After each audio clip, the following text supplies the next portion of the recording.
Hello दोस्तों, स्वागत है आपके अपने YouTube channel AK study note में। आप सभी दोस्तों का मैं शुक्ला बहुत बहुत स्वागत करता हूं। आज की वीडियो में चर्चा करेंगे दोस्तों बीए सेकंड सेमेस्टर के सभी छात्र छात्राओं का जिनका राजनीति सब्जेक्ट है। और राजनीति शास्त्र में हम आपको बताएंगे जो क्वेश्चंस होगा वो अधिकार और कर्तव्य के बारे में। यानी अधिकार और कर्तव्य एक ही सिक्के के दो पहलू हैं। वो कैसे हैं, किस तरीके से हैं, वो आज इस वीडियो के तहत हम आप लोगों के बीच में चर्चा करेंगे। तो दोस्तों, वीडियो का जो टॉपिक है वो अधिकार और कर्तव्य के बारे में है। तो ये प्रश्न आपके पेपर में हर बार पूछा जाता है। तो जैसे भी आप लोगों को समझना होता है, आपको समझना है। तो दोस्तों, चैनल में अगर आप नए हैं तो ज़रूर चैनल को लाइक कर दीजिए, सब्सक्राइब कर दीजिए, प्लस में बेल आइकन दबा दीजिए, आने वाले वीडियो का नोटिफिकेशन आप लोगों तक बिल्कुल मिलता रहे। तो दोस्तों, जो आपका चर्चा का विषय होगा वो अधिकार और कर्तव्य, यानी एक सिक्के के दो पहलू हैं। इस तरह की क्वेश्चंस आपके पेपर में हर बार पूछा जाता है। अब जो प्रश्न है आपका दोस्तों वो है अधिकार और कर्तव्य एक ही सिक्के के दो पहलू हैं। किसके द्वारा बताया गया है? डॉक्टर बेनी प्रसाद के उक्त कथन की व्याख्या कीजिए। डॉक्टर बेनी प्रसाद वर्मा जी का डॉक्टर बेनी प्रसाद जी के जो कथन है उसको यहाँ पे व्याख्या करना था। उत्तर में आपको लिखना होगा यहाँ पे जो आपको बताया जा रहा है वो आपको यहाँ पे लिखना होगा। जैसे अधिकार, अधिकार तो आप लोग जानते हो कि जिस पे आपका पूरा पूरा मालिकाना हो उसे हम अधिकार करते हैं। और जो कर्तव्य होता है, जैसे एक बाप बेटे का होता है और बेटे और बाप का होता है, तो इस तरीके से कर्तव्य होता है। कर्तव्य का मतलब होता है कि अगर आप जॉब करते हैं तो आपका कर्तव्य बनता है कि आप उसको पूर्ण रूप से निभाइए। अगर आपको जॉब से आपको कुछ मिलता है या जॉब से नहीं मिलता है तो जॉब का भी वो होता है कि आपका भी कर्तव्य देखे। तो यही होता है कर्तव्य। तो हम आपको आसान भाषाओं के अकॉर्डिंग समझाने का प्रयास कर रहा हूँ। अब दोस्तों, जो आपका है यानी अधिकार और कर्तव्य, ये दोनों एक दूसरे पर आधारित हैं। इम्पॉर्टेंट टॉपिक है, आपको यहाँ पे ज़रूर यहाँ पे आपको फोकस करना है। यानी अधिकार जो है और कर्तव्य दोनों एक दूसरे पर आधारित, यानी एक दूसरे पर क्या करते हैं, बिलोंग करते हैं। परंतु आज का मनुष्य अपने अधिकारों की मांग करता है। यहाँ पे बिल्कुल पॉइंट वाली बात है। मनुष्य क्या करता है? अपने अधिकार का मांग करता है। जैसे आपका यहाँ पे अगर आपके पिताजी का कुछ ज़मीन जायदाद है तो उसमें आप लोग क्या करते हैं, उसमें हमारे अपने अधिकार का उन्होंने मांग करते हैं, लेकिन अपने कर्तव्यों को विशेष ध्यान नहीं देते हैं। वही बात यहाँ पे कही गई कि जबकि अपने कर्तव्यों की तरफ ध्यान नहीं देता है।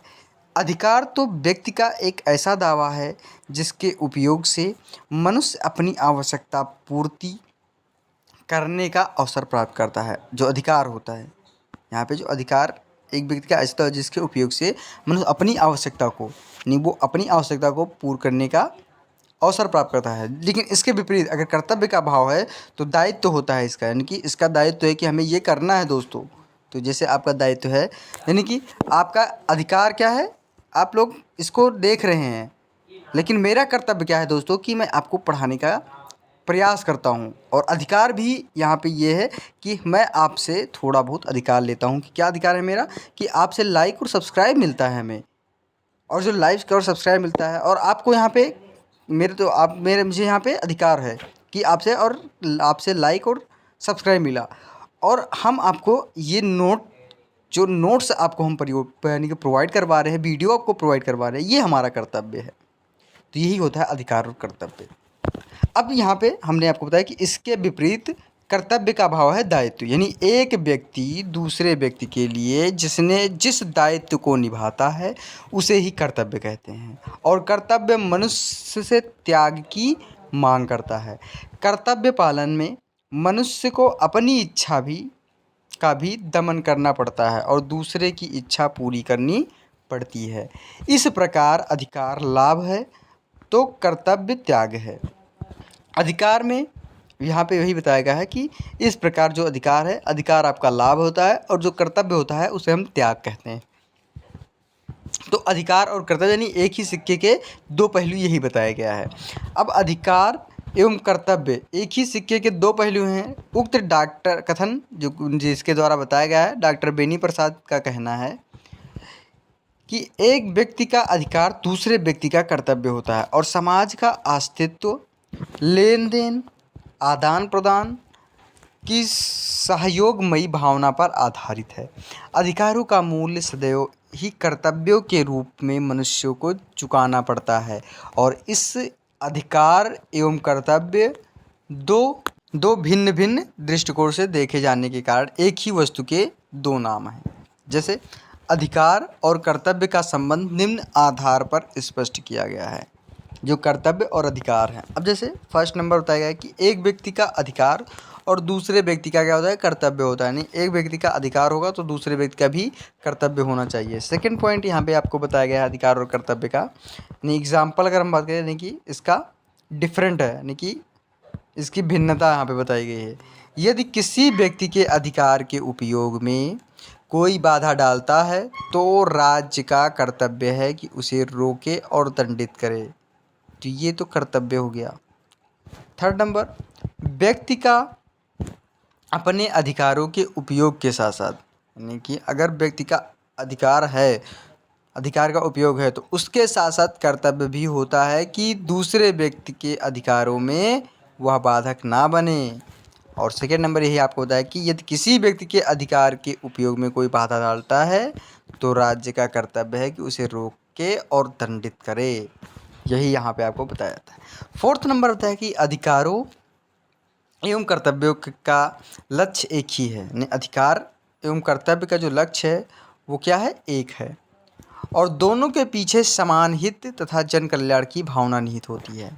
5 नंबर पॉइंट बताया कि अधिकारों एवं कर्तव्य एक ही सिक्के के दो पहलू हैं। अधिकार यदि मानव भौतिक पक्ष का द्योतक है तो कर्तव्य उसके नैतिक पक्ष का प्रतीक है। बहुत ही मोस्ट इम्पोर्टेंट ये जो पॉइंट है, इस पे आपको देखना होगा। यहाँ पे अधिकार जो है वो बताया गया कि एक सिक्के के दो पहलू क्यों बताया गया है, यहाँ पे इसलिए बताया गया है कि अधिकार यदि मानव भौतिक पक्ष का द्योतक है, द्योतक का मतलब होता है कि उसका लाभांश पॉइंट होता है, दावा यानी उसको प्राप्त करने वाला होता है। तो जो कर्तव्य है उसके नैतिक पक्ष का प्रतीक का मतलब होता है संकेत। प्रतीक का मतलब क्या होता है, संकेत। तो वो उसका क्या है, संकेत है। तो ये आपका फर्स्ट पॉइंट हो जाता है।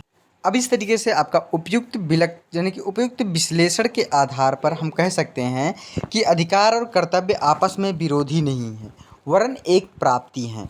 तो दूसरा त्याग है, ये आपस में एक दूसरे पर आधारित हैं। लास्की महोदय जी के अनुसार कहा गया है कि राज्य मेरे अधिकारों को सुरक्षित रखता है तथा उसकी व्यवस्था करता है और इसलिए राज्य की सहायता करना मेरा कर्तव्य है। तो ये आपका अधिकार भी देता है राज्य, और क्या है, कर्तव्य भी है और अधिकार भी है। तो ये आपका अधिकार और कर्तव्य के बारे में हमने आपको बताया।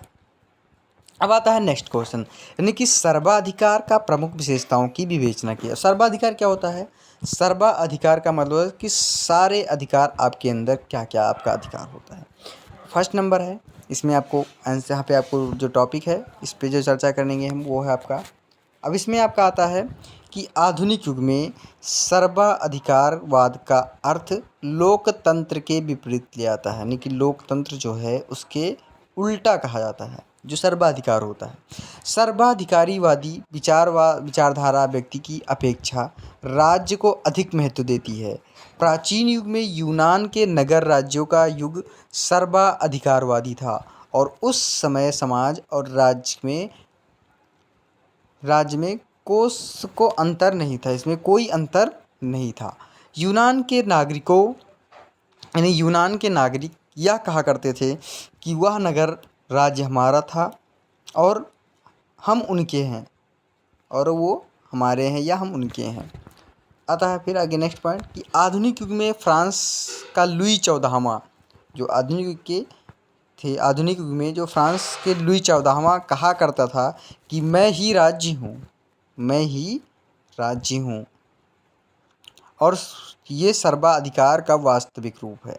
सर्वाधिकार राज्य का दार्शनिक रूप हीगल ने ही दिया था। उसने राजा को धरती पर ईश्वर माना। किसने, हीगल ने, हीगल महोदय जी ने राजा को धरती पर ईश्वर माना है। और मुसोलिनी जी ने इटली में और हिटलर जी ने जर्मनी में सर्वाधिकारवादी व्यवस्था को स्थापित किया। तो इस तरीके से सर्वाधिकारवादी आपको वहाँ पे मिलते हैं। जैसे मुसोलिनी की जो इटली में अपना जो प्रभुत्व स्थापित किया था और हिटलर ने जो जर्मनी में अपना प्रभुत्व स्थापित किया, उसी को हम सर्वाधिकारवादी कहते हैं। मुसोलिनी ने यह कहा था कि राज्य के ऊपर कुछ नहीं है, यानी कि राज्य के ऊपर कुछ नहीं है। सर्वाधिकार की विशेषताएं, कि सर्वाधिकार की मुख्य विशेषताएं निम्न है। फर्स्ट नंबर है कि निरंकुश राज्य में विश्वास, निरंकुश राज्य में विश्वास। सेकंड नंबर है कि राज्य के पूर्ण नियंत्रण का समर्थन। अगर नियंत्रण नहीं होगा तो आप समर्थन, जब तक समर्थन नहीं करेंगे तब तक नियंत्रण नहीं होगा। अगर नियंत्रण होगा तभी समर्थन करेंगे आप राज्य में पूर्ण रूप से। फिर आता है थर्ड नंबर। थर्ड नंबर क्या है दोस्तों इसमें? थर्ड नंबर है कि लोकतंत्र में अविश्वास, यानी कि लोकतंत्र में कोई आपको विश्वास नहीं रहा है। फोर्थ नंबर है कि राष्ट्रीयता की भावना का महत्व, यानी राष्ट्रीयता की भावनाओं को क्या महत्व दिया है। 5 नंबर है कि नैतिक सिद्धांतों एवं मूल्यों के प्रति उदासीनता। अब नैतिक सिद्धांतों एवं मूल्यों का जो प्रति उदासीनता है उसके बारे में यहाँ पे आपको बताया है। 6 नंबर है कि व्यक्तिगत स्वतंत्रता का अंत, जो व्यक्तिगत स्वतंत्रता था उसका किस तरीके से अंत किया गया। तो ये सारे जो मुसोलिनी जी ने कहा था, यानी इटली में जो प्रभुत्व स्थापित किया अपना, वो यहाँ पे बताया गया, उनके लक्षण हैं ये। 7 नंबर है कि राज्य का तानाशाही स्वरूप, और एर्थ नंबर है कि राज्य धर्म का प्रतिद्वंदी है, यानी कि राज्य जो है वो धर्म का प्रतिद्वंदी। तो इनके कहने का मतलब इस तरीके से था। तो आई होप आप लोग को वीडियो के क्वेश्चन सारे समझ में आए होंगे। तो दोस्तों वीडियो अच्छी लगी हो ज़रूर लाइक करें, चैनल को सब्सक्राइब करना बिल्कुल ना भूलें, और एक दूसरे को वीडियो को ज़रूर शेयर करते हैं। तो इसी के साथ दोस्तों अगली वीडियो में हम आपके साथ फिर से उपस्थित होंगे। धन्यवाद दोस्तों।